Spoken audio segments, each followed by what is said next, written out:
విజయవాడలో home based work పేరుతో భారీ మోసం జరిగిందని బాధితులు ఆరోపిస్తున్నారు. సత్యనారాయణపురం కేంద్రంగా మాషాల్లా ఎంటర్ప్రైజెస్ పేరుతో నిర్వహించిన సంస్థపై పలువురు బాధితులు పోలీసులకు ఫిర్యాదు చేసేందుకు ముందుకొచ్చారు.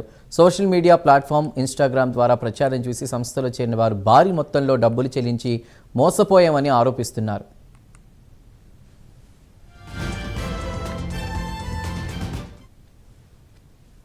ఇంట్లో నుంచే పని కల్పిస్తామని నమ్మించి ఒక్కొక్కరి నుంచి దాదాపు 1,30,000 వరకు, అదేవిధంగా 1,30,000 నుంచి మొదలుకుని 8 లక్షల వరకు కూడా వసూలు చేశారని బాధితులు చెప్తున్నారు. సుమారు 1,500 మంది వరకు బాధితులు ఉన్నారని, మొత్తం 15 కోట్ల వరకు మోసం జరిగిందని ఆరోపిస్తున్నారు. మొదట 3 నెలల పాటు చెల్లింపులు చేసి ఆ తర్వాత సంస్థ ప్రతినిధులు చేతులెత్తేశారని బాధితులు ఆవేదన వ్యక్తం చేస్తున్నారు.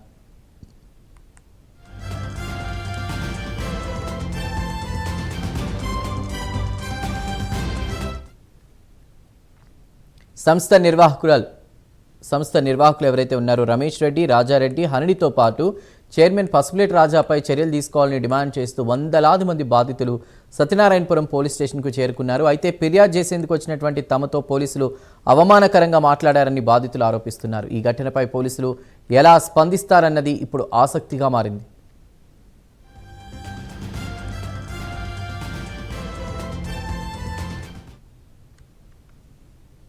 వచ్చేపాటికి రాజా అండి ఆయన పేరు.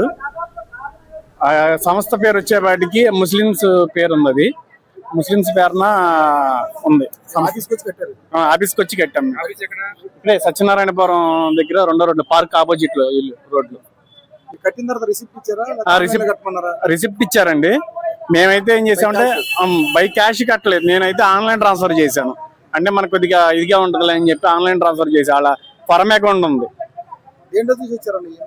ఇవన్నీ దీంట్లో పెట్టారు, ఇన్స్టాగ్రామ్ లోను యూట్యూబ్ లో పెట్టారు. అలా చూసి కష్టపడి రూపాయి దాచుకుని చేసుకున్నాం, బాగా ఎడి చేసిన ఇబ్బంది ఉంది, ఆరోగ్య పరిస్థితి దెబ్బతిందని చెప్పి ఏదో రూపాయి కూడబెట్టుకుని నెలకి కొంత అమౌంట్ ఇస్తా అన్నారని చెప్పి మేము మూవ్ అయితే సర్లే అని చెప్పి వాళ్ళు వెళ్తే అడిగితే ఏంటంటే 1,00,000 రూపాయలు పెట్టి మీరు కట్టి తీసుకుంటే 24,000 నెలకి ఇస్తాం మేము ఏందనేసి కనుక్కుంటే ఇలా వాళ్ళు మాషాల్లా ఎంటర్ప్రైజెస్ వాళ్ళు ఎత్తేసారు, ఇంకా ఇక్కడ లేరు అన్నట్టుగా చెప్తున్నారు.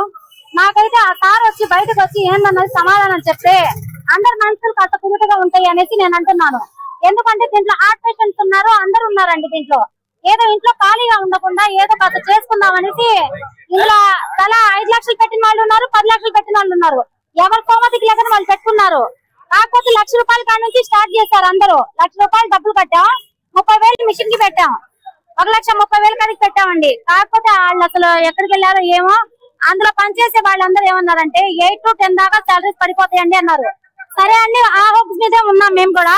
ఇప్పుడు ఏమవుతుందంటే అసలు వాళ్ళు లేరు, అసలు వాళ్ళ ఫోన్ ఎత్తట్లా, ఏం లేదండి. మధ్యాహ్నం నుంచి మాకెవరికి ఏం చేయాలో తెలియట్లా.